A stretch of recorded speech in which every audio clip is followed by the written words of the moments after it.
to begin with, Mr. Ravi, 54 years old, residing in Kolasegaram, daily wage worker occupation, studied till 8th standard, came with the chief complaints of abdominal distension for 1 month, yellowish discoloration of eye and skin for 1 month, followed by swelling of both the legs for 3 days. History of presenting illness: the patient was apparently normal 1 year back, then he developed yellowish discoloration of eyes and urine for which was treated with native medicine, and now came with the complaints of abdominal distension, which was insidious in onset, gradually progressive since 1 month, associated with loss of appetite, difficulty in breathing or lying down since 1 week. He developed yellowish discoloration of eyes, which was noticed first by his wife 1 month back, which gradually progressed to involve the whole body, associated with high color urine. No history of itching over the body and passage of clay colors. The patient also complained of swelling of both the legs, which was insidious in onset, developed 2 weeks after abdominal distension. No history of facial puffiness, no history of polyuria, hematuria and burning maturation. History of hematemesis is present, a single episode with history of melena, no history of fever, no history of daytime drowsiness, altered sensorium, no history of abdominal pain, nausea, vomiting and constipation, diarrhea, no history of mass per abdomen, no history of blood transfusion, surgery, no history of external dyspnea and palpitation, with no history of PND and orthopnea. Past history of yellowish discoloration of eyes 1 year back, not a known case of hypertension, diabetes mellitus, tuberculosis, no history of high risk sexual behavior. Treatment history: the patient was treated for jaundice with native medicine 1 year back. Family history: no history of similar illness in the family. Personal history: he consumes both mixed non-veg and veg. Appetite was reduced, sleep was disturbed, bowel and bladder was normal. He consumes alcohol frequently for the last 20 years. It was 1 quarter whiskey, 180 ml per day. It's considered 7.2 units per day. Smoking 5 cigarettes per day for 15 years. His smoking index was 75. Pack years was 3.75. Summary: 55-year-old male with a history of chronic alcoholism since 20 years with an episode of jaundice 1 year back. Came with the complaints of abdominal distension with jaundice since 1 month and pedal edema for 15 days with an episode of hematemesis and melena. The probable system involved is hepatobiliary system. Our probable diagnosis is chronic liver disease, ethanol related. Okay, go to the first slide. So in abdominal system, so if it is a long case, so you have to take complete history. So history is very important. So from the first point, next slide. So the predominant complaint, next slide. Predominant complaint is a abdominal distension and swelling of legs, right? So can you go for any scientific terminology for abdominal distension, swelling of legs? Ascites is distension of abdomen. Pedal edema for swelling of Collectively it is called as pedal edema, ascites. Yes, very good. Anasarca, right? So generalized edema, that is called anasarca. So how to differentiate? So actually it is a differential. You have to put the differential, right? You would have watched some thriller movie, right? So a murder has happened, right? What the police officer will come, right? Immediately you cannot pick out who is the murderer. So he will collect all the evidence. He will suspect to 4 or 5%, and he will call all the 4 or 5%, and he will delete one by one. Oh, he is not the case. He is not the case. Ultimately, he will round up 1%. So he is the case. So like this. So in CNS or abdomen or CVS, if it is a long case, so you have to pick the differentials, right? So what differentials? You have to rule out one by one. Ultimately, you have to pick up one particular system. So in abdominal system, with the presentation is a generalized edema. So what are the usual causes of generalized edema? It may be due to liver cell failure, cardiac failure, renal failure. So how will you narrow down the diagnosis in the history? So first we have to look for serious cardiovascular system. We can rule out by the history of chest pain. Before that, with the onset, with the progression, how will you differentiate? Very good. Edema, what edema? That is called ascending edema. In which case? Cardiac. Very good. Cardiac is a ascending edema. Renal is a descending edema. It starts in the eyelid, right? Eyelid, whole of the eye, whole of the face, then descends down, abdomen. Finally, it involves the legs. Ascending edema, descending edema. So what happens in liver cell failure? Very good, excellent. It starts in the abdomen, then finally it descends down. Whether it involves face? No. Your answer? Face is involved in cirrhosis. Yes or no? No. Strictly no. Or to some extent no. So it can involve, but it is very, very rare. So dictum is, there is a old dictum that prosperity below, poverty above. That means costal margin, above the costal margin, poverty of fluid. Below the costal margin, prosperity of fluid. So that is a dictum. If you see a case with the as a distended abdomen, pedal edema, but the face is very much shrunken, the cheekbones are prominent, right? Definitely you can say this is a case of CLD, right? So there is dictum. With the dictum you can pinpoint the diagnosis, even when the patient is getting into your chamber. So this is one of the dictum. So but rarely it can involve the face, but it is a very rare condition, right? Okay. So with this, your cases, it started in the legs. How it started? Started in the abdomen, number one, then it descends down, right? Whether the face is involved or not, not involved. So probably it may be abdominal system. In the abdomen, the hepatobiliary system. What are the additional evidence you had in the history to point out towards the hepatobiliary system? Jaundice, yellowish discoloration. Okay then. Melina is the hepatitis. Melina. It's a both here episode. Okay. So how do you differentiate whether it's a melina or hematochezia? In what way it can be differentiated? What is the significance? Hematochezia is the passing of fresh blood in the stool. Okay. Melina is a black sticky starry stool. Right. Due to? Upper GI. Upper GI. So what is the quantity of blood? It's greater than 60 ml. Very good. Duration? So duration is more than 14 hours, 12 to 14 hours. Okay. It should be in the GIT to cause Melina. melina. Right. Okay. Then hematemesis? Hematemesis is the vomiting of blood with food particles. Describe the hematemesis in your case. Sir, he just had an acute episode, sir. He just vomited out, but he can't say anything, sir. But he said only one thing, which was bright red in color with some food particles. So how do you elaborate hematemesis? Anybody? Sir, we came first year into episode. Very good. Number of episode? Number of episode, whether it's associated with food particles or not, color of the meat, whether it's bright red or okay. not, then associated with frothy food, if it is frothy. Then when you say massive hematemesis? Greater than 600 ml of caffeine. How will you know? How will you know? You will always be this measuring cup? No, sir. Then how do you know that it is 600 ml or 500 ml? So massive hematemesis, whenever the number of episodes is more than 3 per day, right, it can be massive. Or the quantity is more than 500 ml. How do you know this is 500 ml? So after the hematemesis, after the episode of hematemesis, the patient will look at the clot, right? So after the hematemesis, it will become a clot. So you look at the size of the clot. If the size of the clot is more than a fist of the hand, right, it is massive hematemesis. That is a dictum. Okay. So why you have to estimate whether it is a massive or non-massive? So in the massive hematemesis, you have to admit the patient immediately, because at any time the patient may go for shock, high or hypotension. You have to admit and you have to start the treatment immediately. You have to transfuse with the whole blood. So volume expansion should be done immediately. Okay, right then. Another important point is the painful hematemesis and painless hematemesis. Another activity to be able to get in case of varices, it's always a painless hematemesis. Whereas painful usually is a Rajavel syndrome or Malarial syndrome, some sort of ulcerations producing bleeding, all those will be painful. It's very important to look for the painful versus painless, the quantification. That makes an understanding of which is the site of origin and what is severity of the disease. So both to be looked into that as a hematemesis is concerned. So you have decided this is a case of abdomen and you have decided this is a case of hepatobiliary, okay, right? Now you have to decide whether it is an acute problem or a chronic problem. How will you decide?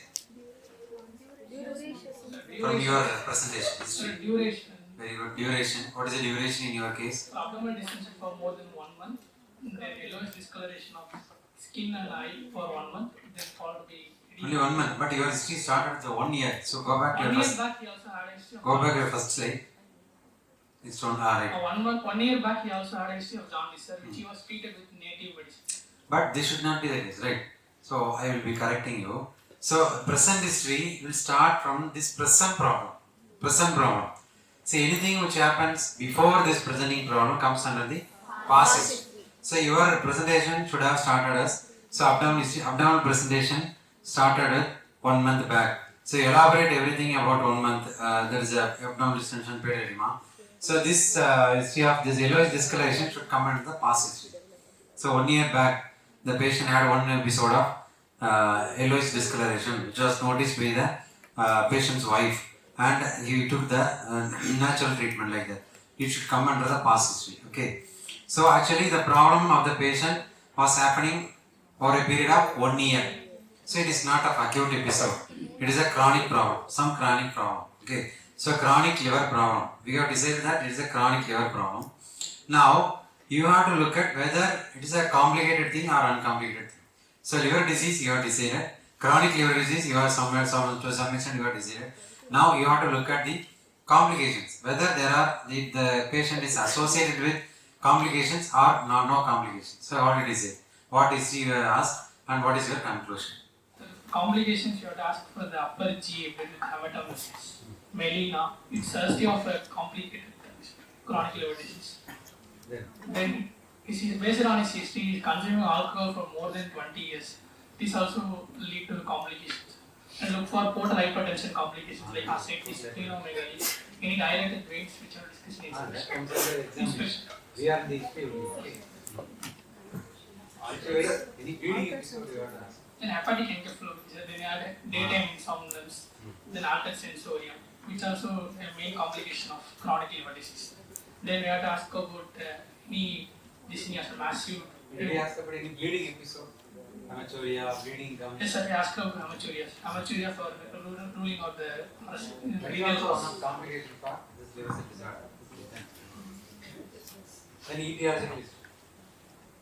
Now we have to confirm the etiology of this chronic liver disease. So what history you have asked regarding this etiology?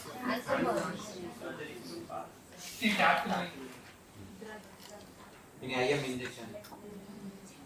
And then of course alcohol. Alcohol is etiology. Now go to that etiology. Alcohol history.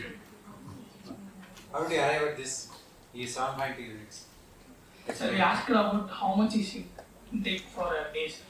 For one, he consumes 180 ml per day, sir. Okay.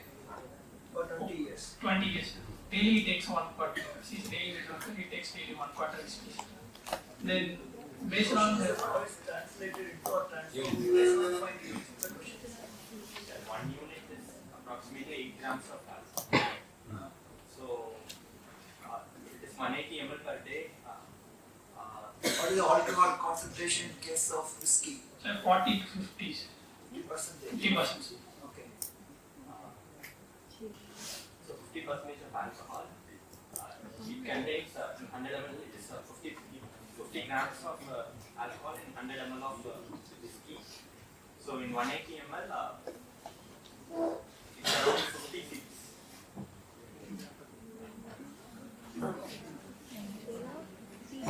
So one drink consists of about 7 to 8 grams of alcohol. 20 is 1 drink 30 ml.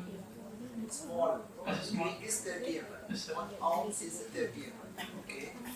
The question is about last question is about how this 180 ml per day for 20 years will transform into or transfer to 0.2 units.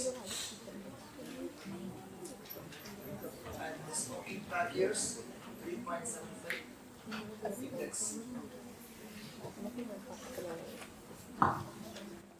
Actually, volume consumed per day, right, multiplied by the percentage of alcohol in the particular whiskey or brandy like that. Okay.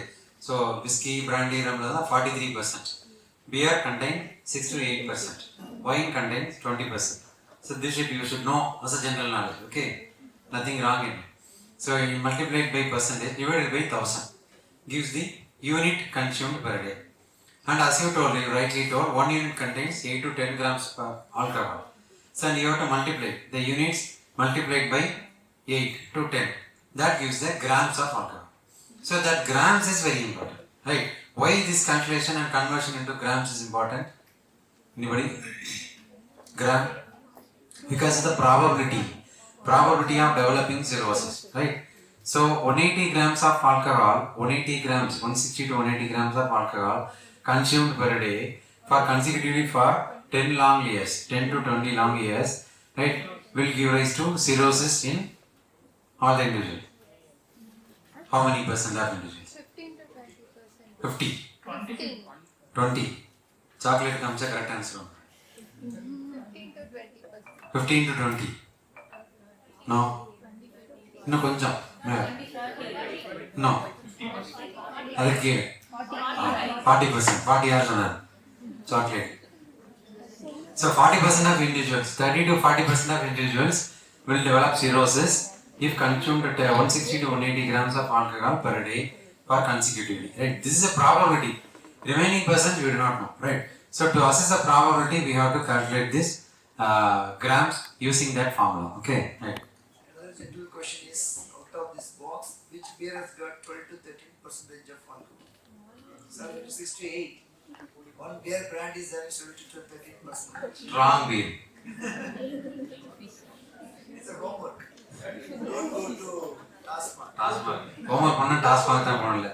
There is a Google guard there. Okay, ma proceed. General examination, consent was taken and the patient was examined in the velvet room. Before proceeding, sir was highlighting a point, just trying to reinforce on that. The last slide, basically we're trying to, no, next slide. We're trying to elicit the history, examination, and including the diagnosis. We should carry the 3 parallel lines, which I usually stressing upon. One is based on the symptom, we're going to find out the system or the organ involvement, followed by the history. Examiner should be looking for evidence of etiology, and the third one should be having the features of history-wise, examination-wise regarding the complications. Even though it's nicely listed all the symptoms of complications, it's forgotten to mention about the etiology is mentioned, and the system and the organ involvement also is mentioned. Forgot to mention about the hematemesis and melena, possibility of portal hypertension. Should be there in the possibilities. Okay. So if you remember these 3 parallel lines, system or organ involvement should be there in the history, examination, diagnosis also. Etiology also should be there, all these 3 areas, and complicating subject should be there. That's what I was trying to highlight about. So 3 parallel line of approaching the problem.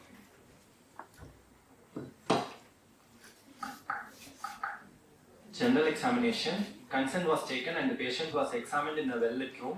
Patient was conscious and cooperative, well-oriented to time, place and person, moderately built and nourished, icterus present, bilateral pitting pedal edema present, no pallor, clubbing, cyanosis, lymphadenopathy. What is the importance of nourishment? Because the patient is well nourished. What is the difference? Ill nourished, what is it? In what way it helps your diagnosis? That's why I told no. So you should be like an investigating officer. You have got some clues in the history, and you have to prove yourself in the examination. So you should narrow down the diagnosis, differentials you have picked up. So general examination you should delete something, you should add something, and abdominal examination you should add something, you should delete something. So that finally, after completing the history and general examination, system examination, you have come to a final diagnosis. So that is, you should be like a investigative officer, right? So each and every point of general examination is important. Every point has got some clue towards your diagnosis. In any system it may be. Okay. So what is the importance of nourishment? Suppose a patient is ill nourished, emaciated. So what is your inference? Sir, it indicates hypoproteinemia in the patient. Not only hypoproteinemia. Oh, your students are always fond of hypoproteinemia. What is the cause of hypoproteinemia, sir? What is the cause for malnutrition? Hypoproteinemia, sir, right? So that is not the case. It's just tells about the chronicity of the problem. It's a chronic case, that's all. So chronically the patient is suffering from liver vessel disorder. So if the patient may be chronic liver disease. Again it is a add-up point for your diagnosis. Now move. Icterus is present. So what type of jaundice? Is it an old question? What type of jaundice? According to the color. So we males are very poor in color sense, no? We cannot differentiate between dark blue and violet. Pink and the pink, that females only know. We males do not know, right? But blue, blue, peacock blue, sky blue, navy blue. but we do not know. But you have to know for the exam purpose. What are 3 types of color? Interesting. Yellow, lemon yellow, orange yellow, greenish yellow. Right. Stigmate of chronic liver disease, alopecia not seen, no parotid swelling, no leukonychia, spider nevi seen on the shoulder, palmar erythema. Shoulder, which shoulder? Right shoulder, right shoulder. Shoulder layer. Both the shoulder. How many? So you should specify the number. How many numbers are present? Where all the areas are present? Physiological spider nevi also. One or two spots can be seen. Very important physiological reasons. We have to categorize this patient is having is pathological spider nevi. For that, you should know the number, distribution, size also very important. Okay. So when you're mentioning about this type of signs, always try to go for positive signs. Then if you really want the impressing the examiner, just go for the negative. Instead of starting from the negative to positive, what are 3-4 points are positive, try to put it on the first. Then try to go for the negative. Just change the order.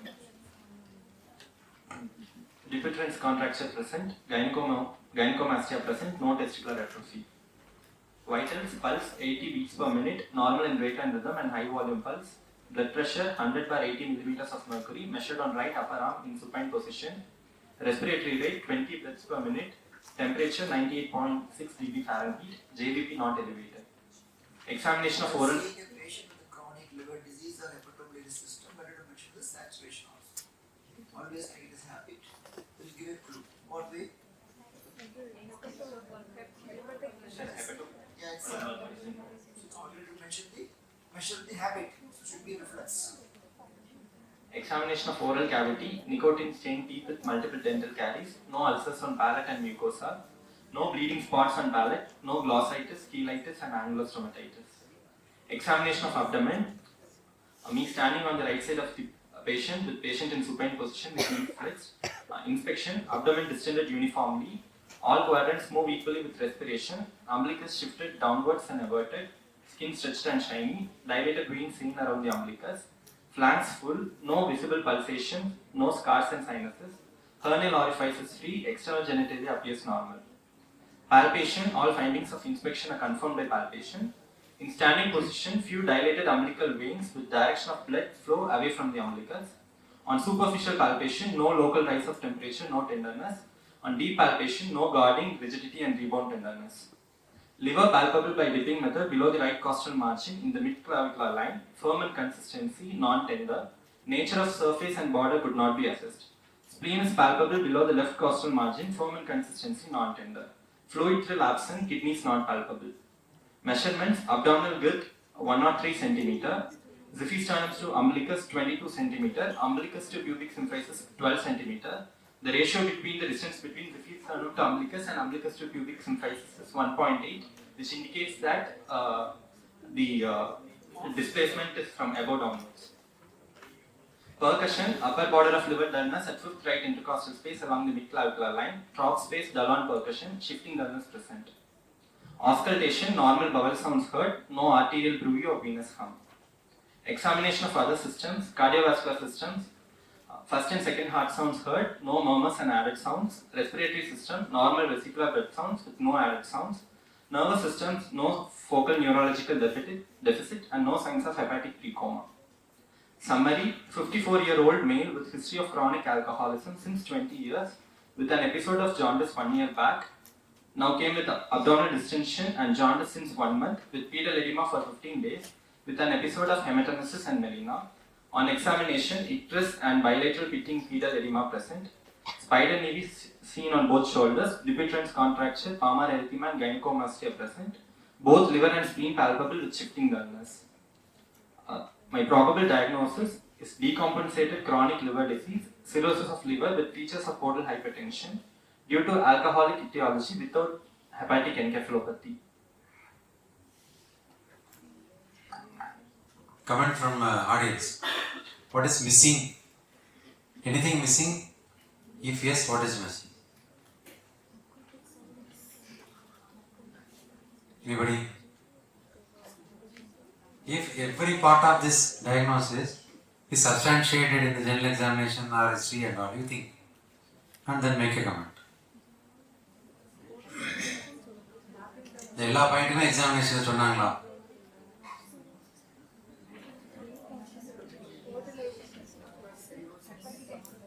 Yes, excellent. Yes, Anna. No science. You should have elucidated what are the science. In the science, Pani Baba. That is not enough. Examination la? Flapping terminal is not enough. Anything else? So, construction praxia. என்ன பண்ணணும்? என்ன பண்ணிப்பா? What test you should perform? No. What test you should perform? Number connection test சொன்னீங்களா? So you should particularly specifically right. That examiner should know that you know that. Okay. So now you substantiate every part of your diagnosis. Go to your diagnosis. So this summary is very important, right? So this examination is always a probability. So like the cirrhosis in alcoholics, not every alcoholic develops cirrhosis, only 40%. Like this, in examination you may get a chance to present it completely, because the last candidate, when you are the last candidate, V starting with V or ST, right? Examiner will be very much tired. No, okay doctor, present summary or some exam. Okay, what is your diagnosis? Right? So the examination history you cannot fight with them, sir. I have to present my examination, sir. I have to present my history, sir. No, right? So in that point, you have to prove yourself within the 1 to 2 minutes time. So in that way, the summary should be very nice. It should contain all the parts of positive points. Clear. Correct. All the positive points, all the positive history. So you should be able to provide a very good and beautiful summary. So that please practice yourself, right? Summary is very important. So why do you say it is a chronic liver disease? Why do you say decompensated? Why do you say cirrhosis? I say this is the case of disseminated tuberculosis. How will you argue with me?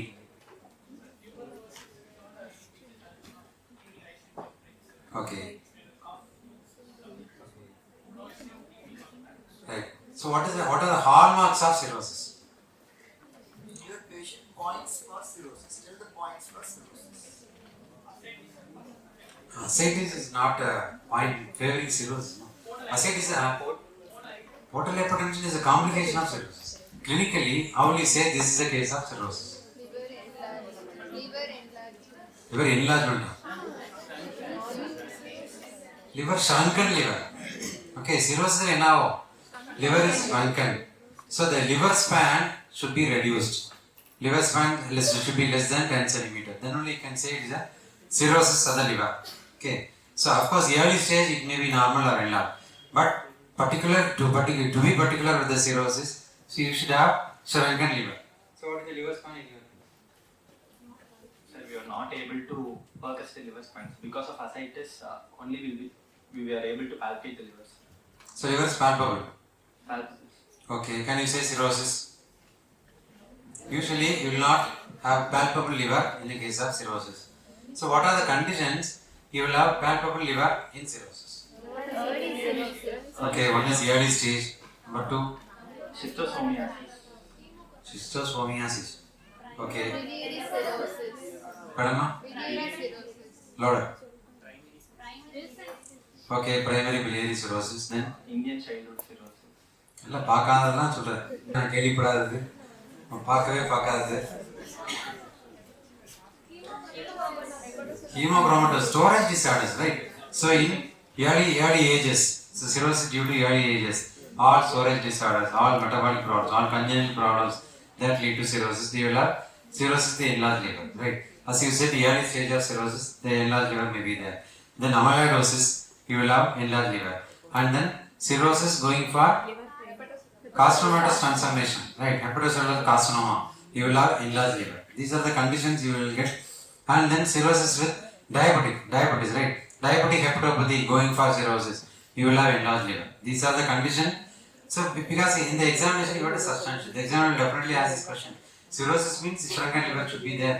So why this liver is enlarged? Now you are substantial with all these findings. Okay, right. So how do you say it's a decompensation? Features of decompensation like jaundice, ascites, and where the dilated veins are present. Okay. Where do you say port leopard? What's the triad of port leopard? Ascites, splenomegaly and dilated umbilical veins. Not only direct umbilical vein, Dilated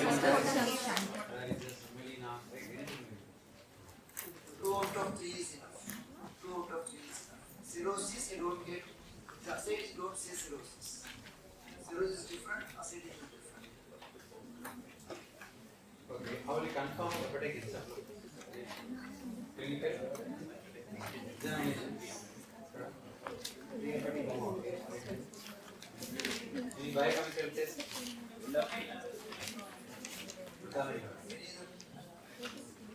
Particularly useful, easy to perform.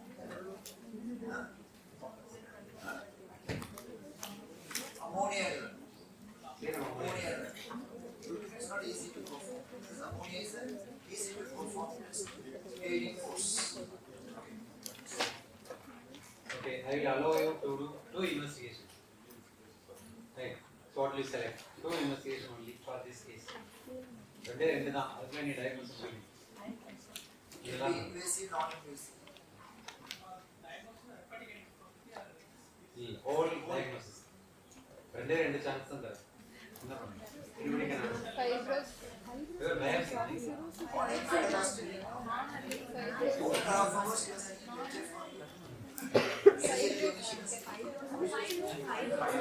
ரெண்டு test தான் fibro scan இல்ல ரொம்ப சாஃபிஸ்டிகேட்டடா இருக்கு Ultrasound. Yes, very good. Simple bedside test. Ultrasound will tell you everything about the diagnosis. Everything. Right? Splenomegaly இருக்கா இல்லையா doubt இருக்கு, do ultrasound. Fluid இருக்கா இல்லையா டவுட் இருக்கு, do ultrasound. Liver sir cirrhosis மாதிரி இருக்கு சார், நான் இல்லாஜ் இருக்கு சார், cirrhosis இல்லையா இருக்கு, do ultrasound. Because liver will tell you the architecture, right? Will tell you about the extrahepatic nodes, intrahepatic nodes, everything. Perihepatic nodes தெரியும். Right? Fluid இருக்கா இல்லையா தெரியும். Spleen only if it is 2 to 3 times then clinically palpable. Before that, it can be assessed through ultrasound. In the fibro scan, liver biopsy, சொல்லாதெல்லாம் ultrasound. So ultrasonogram is a golden tool in liver cell disease. It's the first and golden tool. Anything can be picked up. So whole diagnosis can be made with the ultrasonogram, right? Then what else? Second test. Ascitic fluid time. Ascitic இருக்காலே பார்த்தாலே தெரிஞ்சிடும். Right? வயிறு வீங்கிருக்கும் ascites. லேசா sir 2 method சூப்பரா சொல்லி கொடுத்தாரு. fluid thrill பார்த்துட்டோம். ascitic fluid இருக்கான்னு தெரிஞ்சிடும். அப்படியே வந்து நம்ம இன்னும் அல்ட்ராசவுண்ட் பண்ணா தெரிஞ்சிடும். இன்னொரு test. Liver function test. Very good. So liver function test. Just enumerate and tell the use. Components of liver function. Aspartate aminotransferase, alanine aminotransferase, gamma glutamate transferase, albumin and globulin ratio, Important. serum bilirubin, direct and indirect, So only difference between ALD and CLD. coagulation, ALD या CLD அப்படிங்கிற ரெண்டு point தான். சொல்லு ratio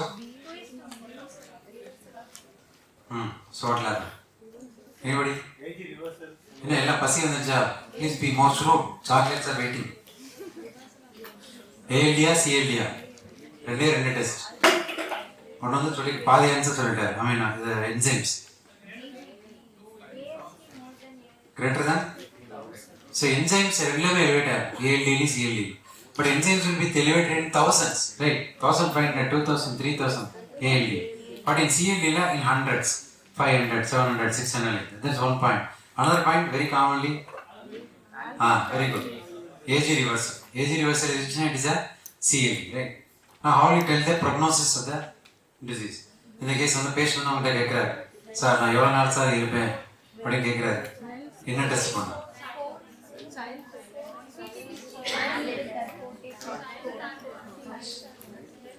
10 test இருக்கு 1 by 1.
We will complete with the prognostic markers. One is prothrombin time, serum ammonia, okay, 5 nucleotidase level,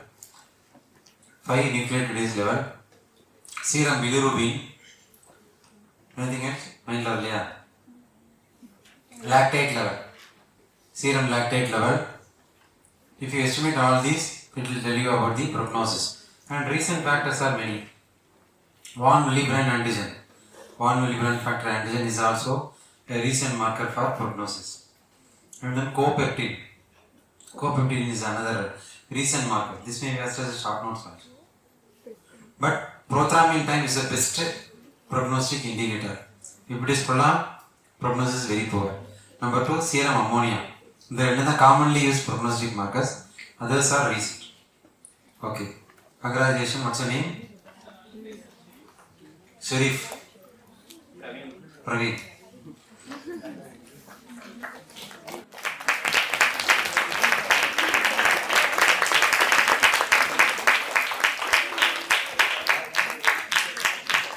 Thank you.